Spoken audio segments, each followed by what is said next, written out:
Hello, I welcome you all in the lecture series of memory.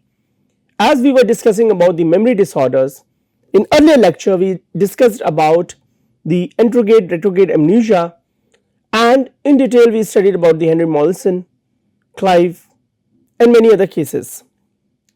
Today what we are going to understand is different types of amnesia. One such amnesia is the Korsakoff disease, which is happening because of chronic alcoholism in those individuals who are consuming a lot of alcohol. Slowly and eventually it starts to damage the brain. So on your screen you can see the two MRI scans. First scan, which is A, is from the healthy individuals, and the scan B, which is below, indicates the patient with Korsakoff syndrome. What we see is the damage to the brain areas. The brain area damaged can be easily seen in these temporal areas and in the frontal areas. If you compare, even some sort of deformity you can see here at the central part. These changes in the brain indicate that the brain regions are under the influence of heavy alcoholism. It starts to change and get impaired. In a long run, the individual faces a problem of memory loss. So this form of memory loss due to chronic alcoholism is known as Korsakoff syndrome. Now in Korsakoff syndrome it is happening with the B1 deficiency of the vitamin. This deficiency of the vitamin is the major cause or the contributor in the amnesia. What we have seen is that temporal lobe to the frontal lobe, the damage starts to happen and it is spread. Generally in these type of patients we see that they face difficulty in the new formation of memory. In the new episodic event particularly, it is very difficult for them to form episodic memory. Same time they also have difficulty in retrieving information from their past. So these individuals have retrograde and anterograde amnesia at the same time. These individuals may encode information, but the formation and the retrieval of relevant information seems to be a challenge. Importantly, as we were been discussing about it earlier also, that the recall and recognition, these individuals are better in recognition task, so they don't face any problem, probably because the template which they have formed in recognition, we are comparing the two information, the incoming information with the existing information, and we just have to match it.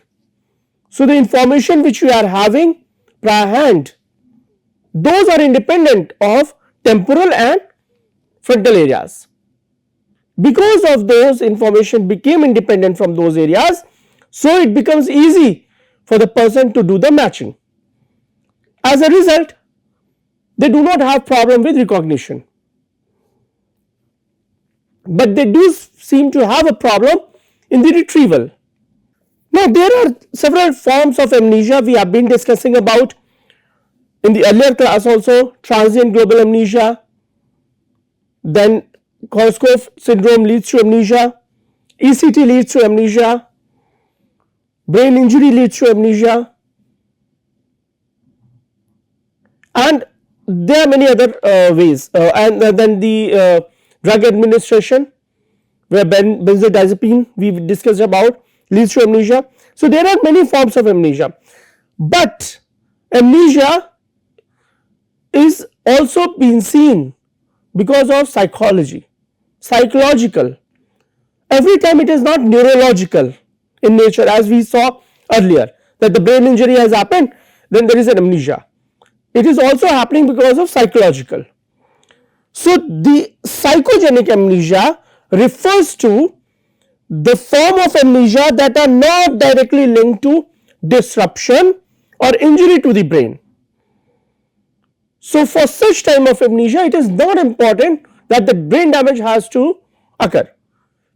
So memory loss could be we haven't encoded the information, we haven't stored the information, we haven't retrieved the info, we are unable to retrieve the information.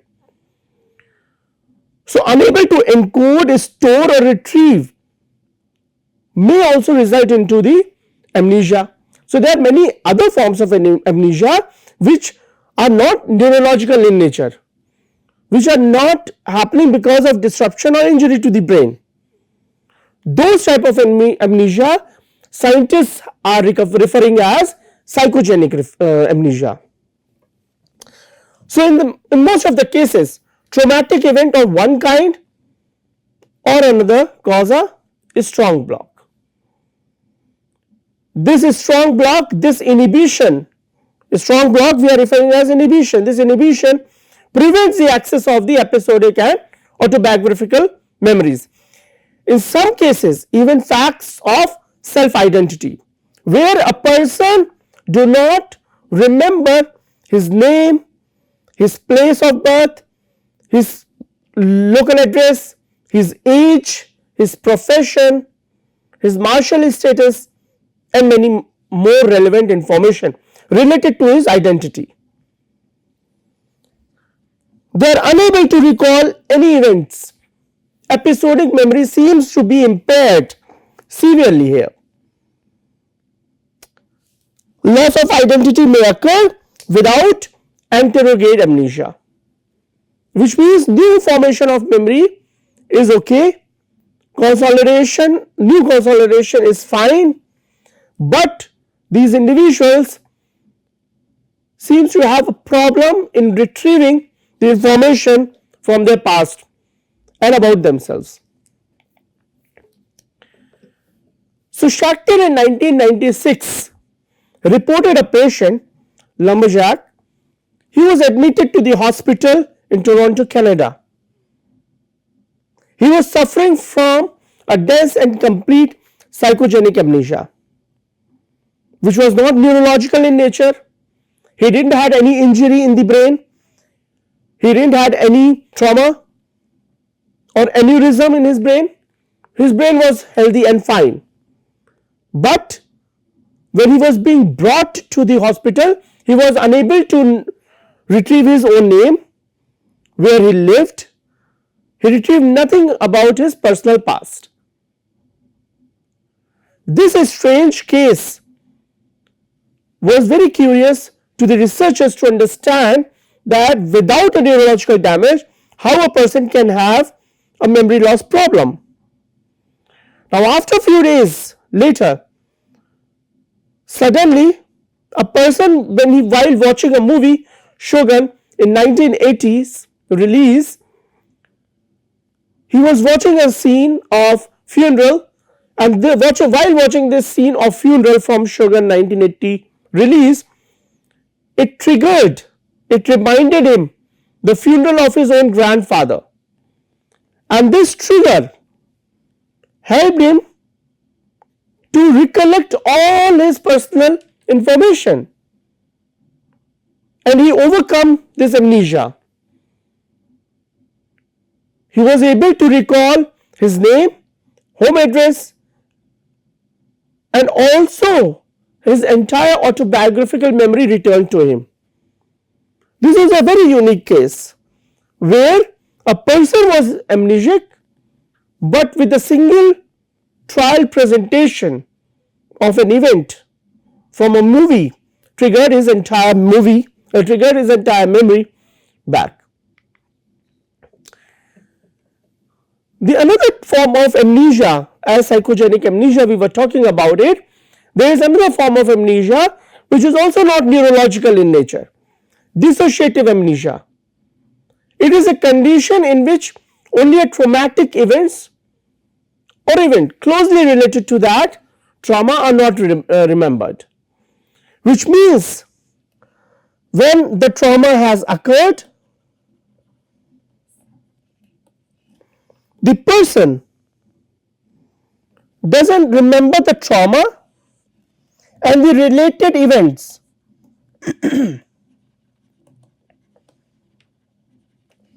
This is a strange case where a person tried to dissociate himself or herself from the trauma and he withdraws himself. This dissociative amnesia is a retrograde amnesia as it refers to the inability to remember a specific past or events. So in this case, individual encounters the retrograde amnesia where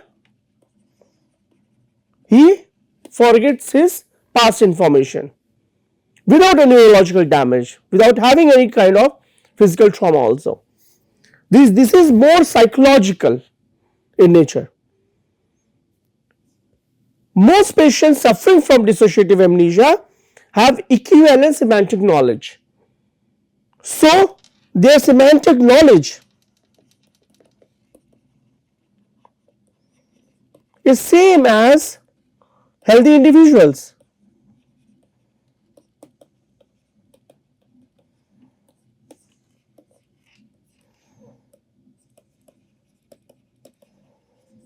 So, these patients have equal semantic knowledge, equal to healthy individuals.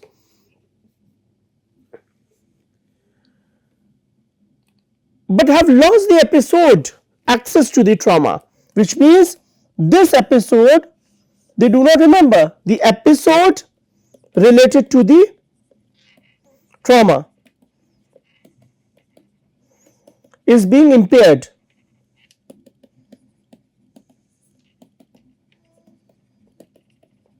The semantic information is intact, however, the trauma and episodic memory related to that trauma is being impaired. Dissociative fugue, when we are talking about, it is another form of psychogenic amnesia in which patient forget his or her personal identity. Person do not remember his identity in addition to access his or her autobiographical past. As we were discussing earlier about the dissociative amnesia, the person was unable to remember the past, or as Schachter was talking about the case where the person just lost the information. This dissociative fugue talks about the patient forget not only his personal identity but all the autobiographical events which he or she is having. Dissociative fugue is therefore also can be referred as retrograde amnesia, where a person do not remember his past. Characteristics or the notable features of dissociative fugue is forgetting one's name, what is his profession, where does he belong to, where he was born, and where he is currently living in. All these information seems to be compromised and impaired in such individuals. Now, amnesia, as we are discussing and talking about, doesn't have to be neurological in nature. So, one such amnesia is related to defense mechanism, which Sigmund Freud proposed in his 12 defense mechanism. Here, individual is using the concept of repression to block out those access of memory which are traumatic in nature, those events which seems to be lethal to the individual. So this individual tried to repress these information as a defense mechanism, and that is why repression can be referred as psychogenic retrograde amnesia for selective event. One has to put an emphasis upon the selective event. this event is very selective in nature. So the view of repression is generally associated with Freudian theory, that we discussed about it, and here individual tries to do a motivated forgetting, tries to forget the information. Another form of amnesia is the post-traumatic stress disorder, which is unlikely the other form of amnesia. Here the person's trauma get triggered by n number of stimuli. Here the person's trauma is getting triggered because of the failure of inhibitory circuit to block the traumatic memory or the information. So here person is not having a loss of information, but in fact there is a trigger which is resulting into the inhibit the unwanted memories. So post-traumatic disorder, a psychological disorder that includes the inability to inhibit the unwanted memories here. Let us try to summarize our understanding about the amnesia. While talking about the memory disorder, we discussed about the Korsakoff disease or Korsakoff syndrome, where due to chronic alcoholism, individual develops an inability, formation of new memory and retrieval of old information is compromised. Psychogenic amnesia, people talked about, not all forms of amnesia is neurological in nature. Some form of amnesia are psychological. And when we talk about psychological, then we discuss about a case history, lumberjack.